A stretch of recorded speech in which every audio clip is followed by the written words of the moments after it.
Folks, Black Star Network is here.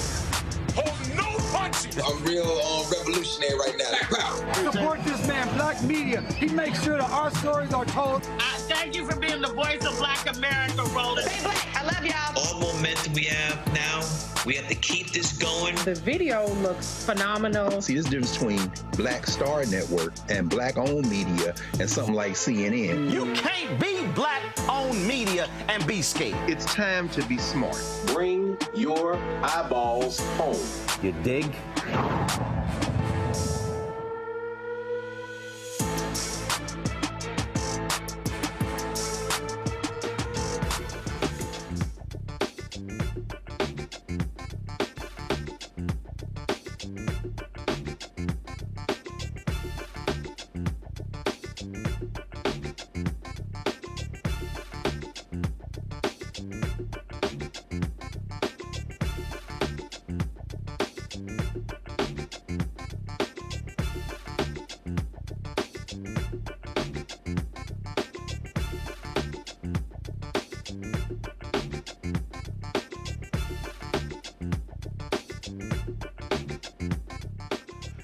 It's Thursday, January 18, 2024, coming up on Roland Martin Unfiltered, streaming live on the Black Star Network.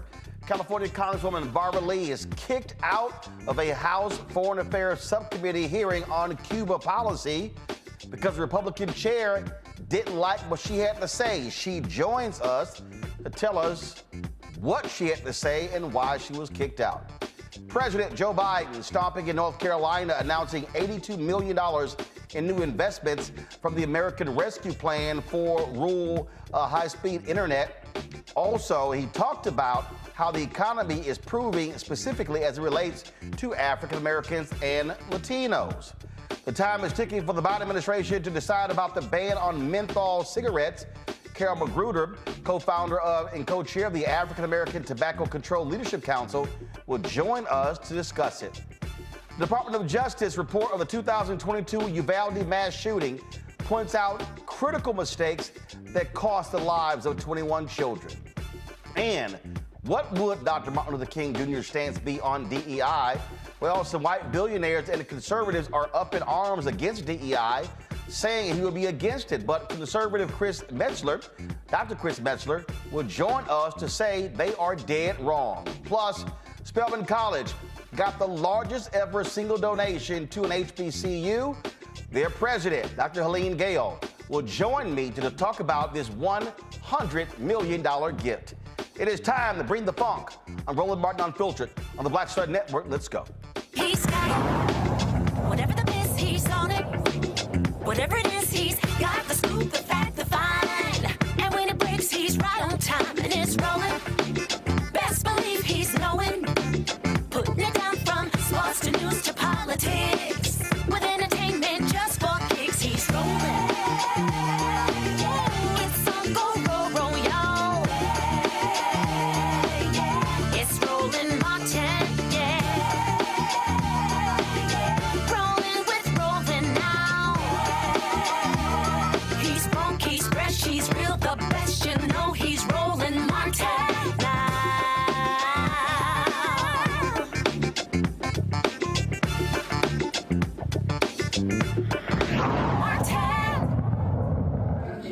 Madam Chair, I served on the subcommittee for many, many years. I'm an African-American woman who has a point of view where in a democracy, those points of views are allowed. And you are doing exactly what you say the Cuban government is by denying myself, a member of Congress who represents the same number of constituents you represent, denying me the opportunity to present my point of view.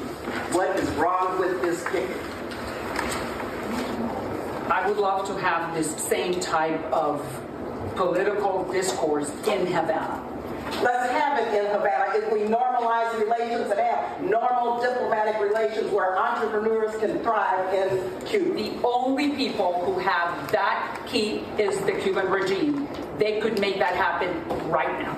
And unfortunately, you have been friends with those who are not in favor of the Cuban people. Madam Chair, I am a friend of the United States. I am a member of the United States Congress. I am a friend of the global community, and I want to see normal relations between every country in the world and the people of the United States and the government of the United States, whether we agree or disagree. The only way we can ensure the values of democracy are promoted is being at the table, engaging with... Fidel Castro has been the worst dictator that the hemisphere has seen since the arrival of Christopher Columbus in 1492. So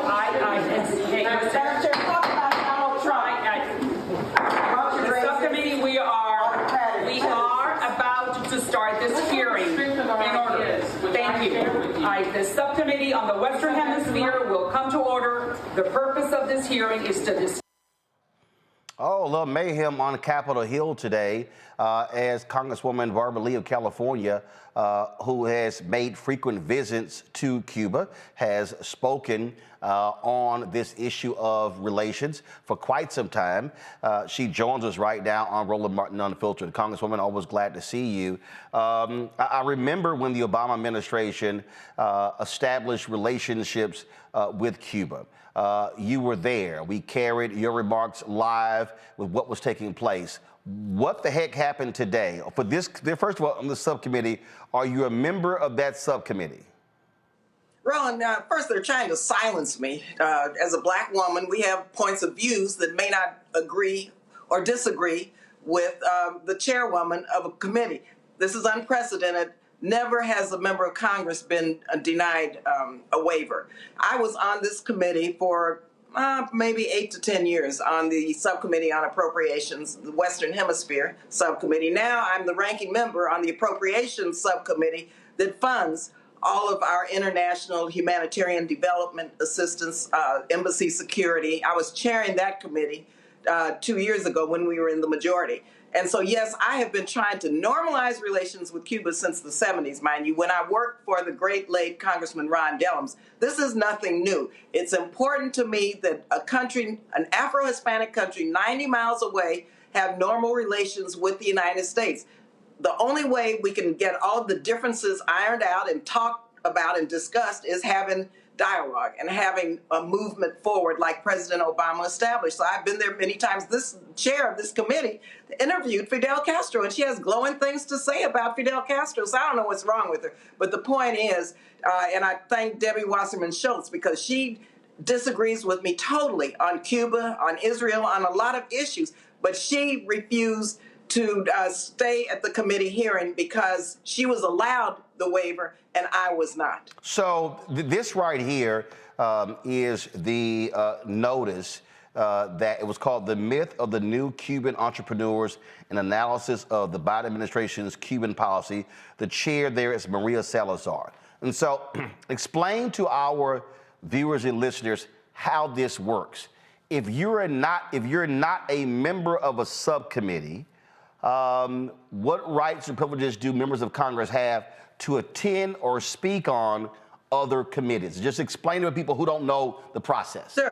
The process is you ask for a waiver, the waiver is granted, regardless of which party you belong to. It has never been denied. It was denied today because I have a different point of view from the chair. Waivers for members of Congress are automatically granted. Like I said, I don't serve on that committee. I served on it for years. But that has no reason why I should be allowed or not allowed. The point is members of Congress are granted waivers to participate in committee hearings that they're not a part of if, in fact, they ask for a waiver. And that's just what we do. And so she's trying to silence me. What she's trying to do is do what the Republican extremists, MAGA Republican extremists are doing, and that's trying to ban books, trying to, defund diversity, equity, and inclusion initiatives. They're trying to follow Donald Trump's autocratic agenda. And what her move was today demonstrated that she really doesn't believe in democracy. She believes in only her point of view. She does not believe in the inclusion of different points of views. When we talk about Cuba policy, finally, I'll just say this. I have legislation that I'm writing on Cuban entrepreneurship. I know Cuba very well, and I know that the private sector there needs to be supported and, in fact, helped to develop their economy and to create jobs. And so there are many supporting this legislation, both Democrats and Republicans. And so for her to, on such an issue as entrepreneurship, for the Cuban people in the private sector, knowing that I'm writing this legislation is pretty suspect to me. Again, she's trying to silence me. What they do all the time in different ways, if you're an African-American, if you're an African-American woman, if you're a woman, if you're a person of color, this MAGA extremist party, the Republican Party, is trying to shut us out of our voice to try to dismantle this democracy and keep us marginalized. But I'm not going to let that happen. This is the tweet that Congresswoman Debbie Wasserman Schultz of Florida posted. She said, "I was grateful Representative Maria Salazar invited me to join her hearing as we both fight for human rights in Cuba. But I refused to participate when my colleague, Representative Barbara Lee, was shut out due to her opposing views. In democracies, we debate freely and openly, even when we disagree." And so Salazar invites Wasserman Schultz to speak. Were you invited, or did you choose to show up on your own? No, we both requested a waiver. Got it. So both of you requested a waiver. And then so she granted the waiver to Wasserman Schultz. But she did not agree to a waiver for Barbara Lee, because I have different points of views, and her and Wasserman Schultz agree on many issues, which is fine. I talked with Congresswoman Wasserman Schultz quite a bit about our disagreements and what we agree on. But that has nothing to do with a waiver. What has to do with a waiver is that she denied me a waiver because I disagree with her point of view or she disagrees with mine. She doesn't even know what I was going to say. She does not know, probably doesn't even know about my legislation. She may. But once again, the issue is silencing. And I said, you know, black women have points of views that may or may not be consistent with her point of view. So why would you say no to an African-American woman with a heck of a lot of foreign policy experience, much more than hers? Wow, that certainly is not something that one would expect. What's your next? Yes, it is, Roland. Yes, it is. With these MAGA extremist Republicans, that's who they are. What's your next step? Pardon? What's your next step? What's next for you? I'm going to continue writing my bill. I'm going to continue working on the organizations and the businesses who are supporting it. I'm going to introduce the bill, and it's going to be a bill about how we can help spur the private sector and entrepreneurship in Cuba. I'm going to keep at it. You know me, Roland. I'm not going to stop behind some crap from a chair of a committee who doesn't know what she's talking about and who's trying to act in an undemocratic fashion and who wants to follow Donald Trump and his autocratic lead. You know, it's scary, though, I tell you, in terms of just how blatant they are in terms of trying to dismantle our democracy. So see it in that context. This is another one of their tactics to begin to erode our democracy so Donald Trump can come in and have a total government that does what she did today in terms of its conduct and in terms of its policies. It's shutting down opposition. And she talks about Cuba. Come on, she's doing what she claims that she opposes in terms of shutting down people, silencing people who have different points of views. Well, Congresswoman Barbara Lee was certainly appreciated. You posted this about an hour ago. Immediately hit you, said, "Hey, I would love to have you come on." So we appreciate you taking some time to come on Roland Martin Unfiltered. Nice being with you. Thank you. I love your intro. It's a happy intro, Roland. It's beautiful, and after today, I needed that, and so thank you so much. You can thank In Vogue for that because they actually did that song and they gifted it to me for this show, and so we appreciate them doing that. It's wonderful. So thank you. All right, thanks so much. Made me smile. All right, appreciate it. Glad to make you smile. Thanks a lot. Bye-bye. Folks, we're going to go to the break. When we come back, I'm going to actually play for you the live feed from that hearing. And Congresswoman Lee said that when she started talking, they actually cut the microphone. I'm going to play that for you when we come back right here on Roland Martin Unfiltered on the Black Star Network.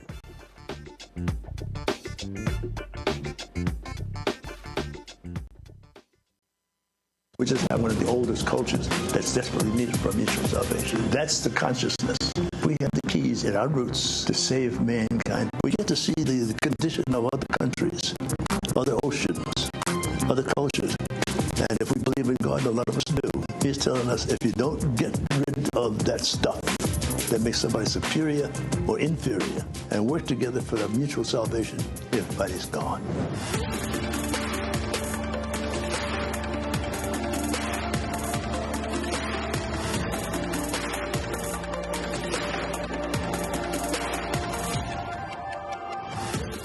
Next on The Frequency, we're talking about racism. My guest, Danica Moore, comes on to discuss her fight against racism that she and her daughter face. The thing about racism, you can't outrun it, you can't control it, you can't predict when it's going to happen to you or your seed. She's also going to give us solutions on how to handle the situation. That's here on The Frequency on the Black Star Network.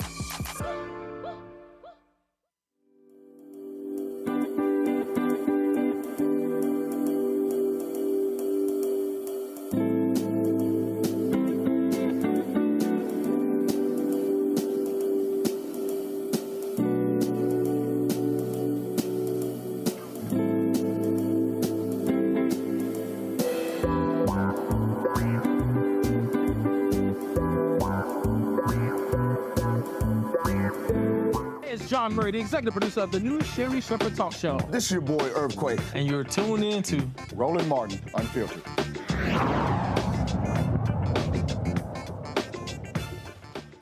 All right, folks, glad you could join us right here on Roland Martin Unfiltered on the Black Star Network. So this hearing that took place today on Capitol Hill, I'm going to show you the beginning of this hearing. And what actually took place. You can see how this thing unfolded. So watch this. Will come to order. Chairwoman, I wanted to ask unanimous consent for Representatives Debbie Wasserman Schultz of Florida and Barbara Lee of California, both senior members of the Committee on Appropriations, to participate in this hearing after all members have had their chance to question the witnesses. Thank you for that request. Debbie Wasserman Schultz is more than welcome. Barbara Lee is not. Can I ask you the reasoning, Chairwoman? The reason I ask. Oh, I can tell you about the reasoning is because Barbara Lee, who I know is a distinguished member of the Democratic Party, is a friends with the oppressors and not with the Cuban people.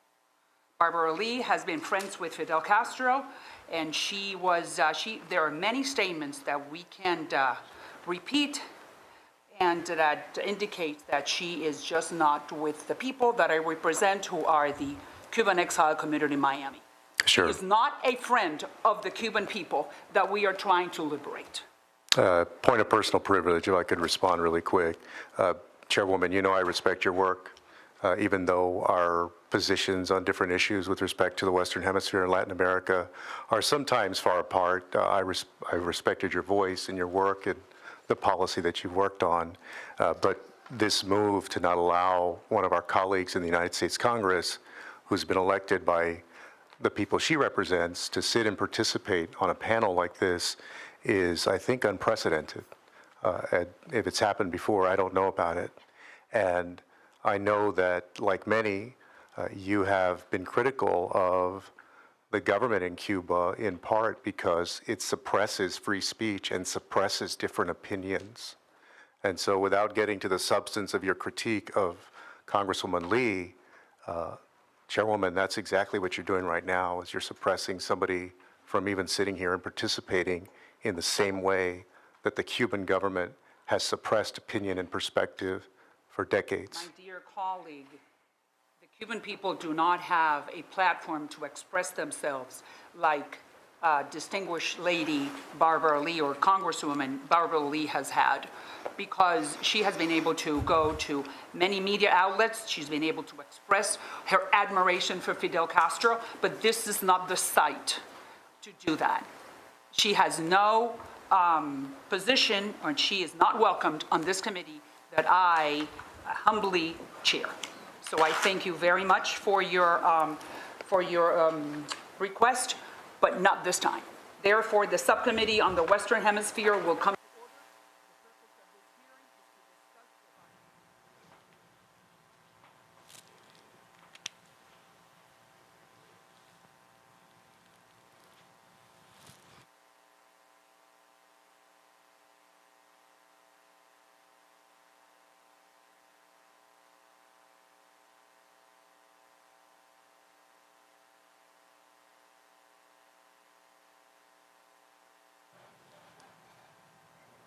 Now, folks, I want you to let this continue to go, because Congresswoman Lee said when she began to speak, they cut the audio, so you cannot hear her speak. That's why this video here that she posted on her on her Twitter feed, pull a video up, y'all. That's why this video was posted, because now you got an opportunity to hear her speak. And so if you can put this in a 2-box, you'll see where she's speaking, but the actual feed that's on the YouTube channel, they actually cut the audio so you would not hear her. And that's really what they did. So let's do this. Let's just go back to the other video. Let's keep that video going. I'm going to bring in my panel, because I want to hear where that audio picks back up. Do we have it there? The United States and the government of the United States, whether we agree or disagree, the only way we can ensure the values of democracy. Let's kill the video from her Twitter feed. I only want to kill that one. I want the video from my iPad. So you see how that's going on. like they cut the video. So I just want to introduce the panel. Keep that going right now. My panel today is Lauren Victoria Burke. She's a writer with the NNPA, coming to us from Arlington, Texas. Dr. Greg Carr, Department of Afro-American Studies, Howard University, Washington, D.C. John Quell Neal, trial lawyer with the John Quell Neal firm out of Atlanta. Greg, I want to start with you because here's the thing here. Here's the thing here that people don't quite understand. And that is, fine, let's go to the panel, folks, and then I will keep the audio up because I want to hear when they come back from that hearing. First of all, people don't have any understanding of the relationship between African Americans and Cuba. You heard Salazar talking about how Congresswoman Barbara Lee is against the Cuban people. No, she's not. But this is the difference between what we know as white Cubans in this country, that group out of Florida that has despised Fidel Castro, and Afro-Cubans, and you've always had this bad blood here, and you've had many of them who never liked the fact that CBC members and African-American civil rights leaders and others had relationships and understandings with Fidel Castro in Cuba. That's right. That's right. Shout out to Barbara Lee, who has always been consistent on the question of Cuba. We saw that in recent days, one of Assata Shakur's comrades made transition. You know how they let folks out of jail just so that they can pass away a few months after being out of jail. Mutulu Shakur and others. Maria Elvira Salazar. Oh, Congresswoman Salazar. Yes, the Miami 27, Little Havana. The woman who back in November, when she endorsed that fool, Javier Milei, who is now the president of Argentina, she praised Argentina as having only one culture, one religion, and one race, completely homogenous. She's a white nationalist and a white supremacist, and she's a hemispheric white nationalist and white supremacist. Cuba means white Cubans for her, whether it be Miami or Havana. Argentina means white Argentinians. There is no one race in Argentinians. There are Afro-Argentinians and indigenous Argentinians as well, but not in the mind of this racist. She did what she is supposed to do. They have no respect for any form of institutions. She had the gavel and she used it. So what we saw there, of course, was an example of the white nationalists and the Republican Party now saying there is no such thing as the U.S. Congress. There is white nationalism. It's a simple courtesy often, and, you know, Lauren, having worked on the Hill, knows about this a lot better than I ever will. You know, when a member comes into a subcommittee that she or he is not on at the time and wants to give a testimony or make some remarks, it's pro forma, except when you've got a white nationalist with the gavel. Maria Salazar knows that she can't face her white nationalist, dying, I might add, white nationalist constituents in South Florida without standing up and saluting her white nationalist ideology. And that's what we saw at play right there. Lauren, to that particular point, I mean, it's common courtesy in Congress. And Salazar was adamant, oh, no, I will let Democratic Congresswoman Debbie Wasserman Schultz speak, who is obviously a white member of Congress from Florida. I am not letting this black woman, Congresswoman Barbara Lee, speak. Yeah, so what it's really about is not that you won't let a member who's not on the subcommittee speak. It's about not letting a member who disagrees with your views speak, which is now becoming a standard Republican practice across the board, a complete intolerance for anybody else's opinion or views. And of course, the sort of destruction of custom, which they're increasingly good at, from trying to bring guns onto the floor of the U.S. House, in which Speaker Pelosi then had to install metal detectors, brandishing weapons during committee meetings, all sorts of nonsense, because, you know, that's what you do when you think you're so right about everything and you want to have this sort of threatening, menacing, dangerous air. Now, the other thing that's interesting about this, of course, is the playing around with the live feed, the playing around with the audio and cutting all that off. Because, of course, the other thing that they're all about is hiding what their actions are. You want to talk about consciousness of guilt, hiding what your actions are for everybody else, lest they go back and look at any of this independently in any way, you know. So, of course, if they did, there would be a bunch of gaslighting, as there is with the footage from January 6, 2021.